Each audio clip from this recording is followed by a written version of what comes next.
नमस्कार दोस्तों, आज हम पहुंचे हैं दिल्ली के प्रधानमंत्री संग्रहालय। एंट्री में हमने अशोक स्तंभ को देखा। संग्रहालय में जैसे ही हम एंट्री करने पर अशोक स्तंभ को देखने के बाद में देखा, मन में गर्व की भावना अपने आप ही जाग उठी। चारों ओर दिशाओं में मुख्य हुए सिंह शक्ति, साहस, आत्मविश्वास और नेतृत्व का प्रतीक बताता था। इसी अशोक स्तंभ के नीचे लिखा हुआ था, सत्य जय ते। हमें याद दिलाता है हमेशा विजय होती है, और उसके बाद में हमें यह सत्य की विजय का अनुभव कराता है। यह केवल एक प्रतीक नहीं बल्कि भारत की पहचान, संविधान की मूल भावना का प्रतिनिधित्व करता है। कुछ देर रुक जाने पर प्रतीक पर ध्यान से देखा तो भव्य खूबसूरती मन को छू गई।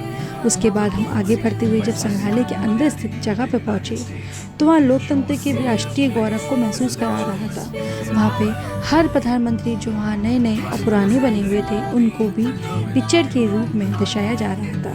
वहाँ 3D लाइट इफेक्ट्स के ज़रिए सारी पिक्चरों को दिखाया जा रहा था। आप जब भी जाइए आपको बहुत अच्छा लगेगा कि वहाँ हमारे भारत में कितने तरह की प्रकार की चीज़ों को अनुभव कराया जा रहा है। फिर उसके बाद जब हम आगे पहुँचने के बाद में हमने बहुत वहाँ एंजॉय किया, देखा और आनंदमय होकर कुछ देर बाद हम बाहर निकलने के लिए आ गए।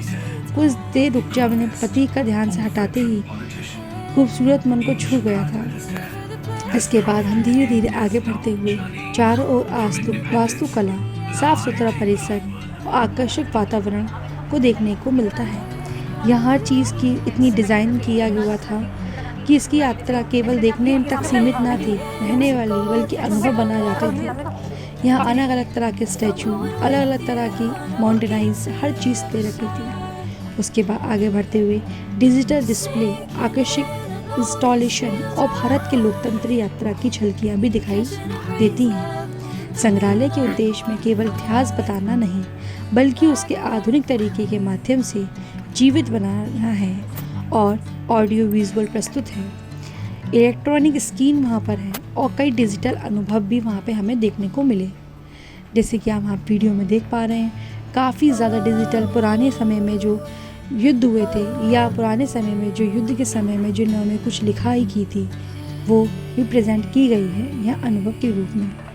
इसके बाद हमने धीरे धीरे चारों ओर आधुनिक वास्तुकला, साफ सुथरा परिसर, आकर्षण को देखते हुए काफ़ी ज़्यादा एंजॉय करते हुए फिर हम यात्रा में केवल सीमित नहीं रहने लगे। प्रवेश की शुरुआत में ही हमने ऐसा महसूस कर लिया था कि यहाँ केवल संग्रहालय ही नहीं बल्कि स्वतंत्रता भारत की यात्रा निकल पड़े हैं।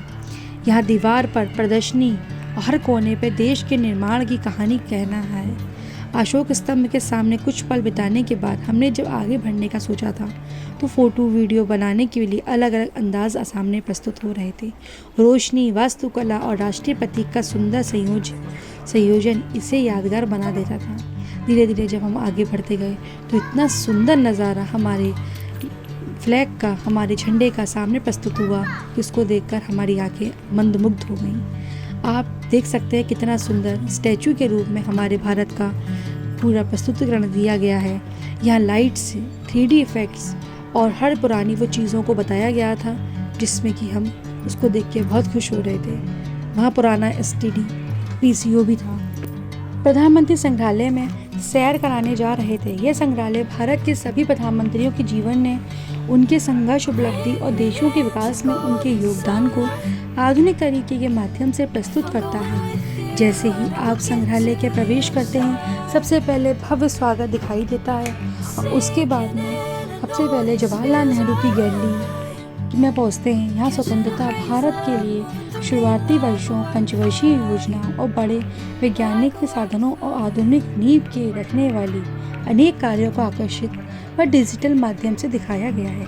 फिर लाल बहादुर शास्त्री जी की गैलरी पे आते हैं जब हम, तो देखते हैं कि उनके सादगीपूर्ण जीवन, जय जवान जय किसान और संदेश को प्रभावशाली तरीके से प्रस्तुत किया गया है। जब हम थोड़ा आगे बढ़ते हैं तो हर प्रधानमंत्री और हर किसी का योगदान के बारे में इस गैलरी में आपको दिखाई दे रहा होगा, एक पिक्चर के रूप में और एक वीडियो के रूप में।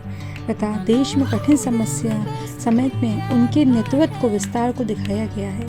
अगली गैलरी में जब हम आने की कोशिश करते हैं तो वहाँ देखा जाता है कि इंदिरा गांधी जी के उनके शासनकाल की प्रमुख घटनाएं, महत्वपूर्ण निर्णय और ऐतिहासिक क्षण आधुनिक ऑडियो विजुअल तरीके से साथ प्रदर्शित किया गया। इसके बाद मनोहर देसी, चारण सिंह, राजीव गांधी, वीपी सिंह, अनेक लोगों की, अटल बिहारी वाजपेयी, मनमोहन सिंह और नरेंद्र मोदी तक का गैलरी में क्रमशः भारत की राजनीतिक यात्रा, विभिन्न सरकारों के प्रत्येक मुख्य कार्यों को दर्शाया गया है।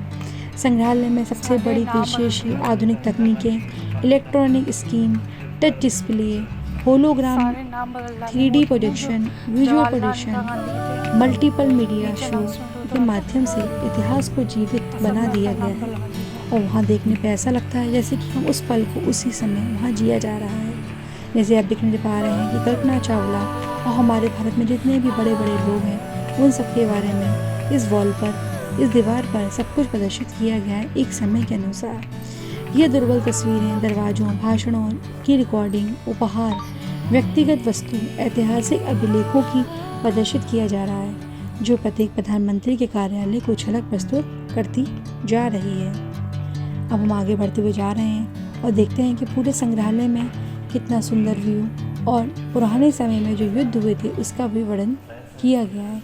उस समय इलेक्ट्रॉनिक और विशेष आधुनिक तकनीकों का प्रयोग किया जाता था, उसका भी उसमें वर्णित किया गया है और दिखाया जा रहा है। जैसे कि आप देख पा रहे हैं वीडियो में, पुराने समय में जब वहाँ जंग हुआ करती थी, इस तरीके से वहाँ पर जंग का प्रदर्शित किया जा रहा है कि किस समय से बच्चों को सब और बुजुर्गों को सुरक्षित किया जाता था। पूरे संग्रहालय में भारत की लोकतंत्रता, स्वतंत्रता के मूल्यों और राष्ट्र निर्माण की कहानी को सरल व रोचक तरीके से समझाया गया है। यहाँ बच्चे, युवा, बड़े सभी कुछ सब किसी को नया सीख सकते हैं। यदि आप इतिहास व राजनीतिक भारत के विकास को करीब से समझना चाहते हैं तो इस संग्रहालय में अवश्य देखना चाहिए। ये संग्रहालय बेहद ही सुंदर और बेहद खास है।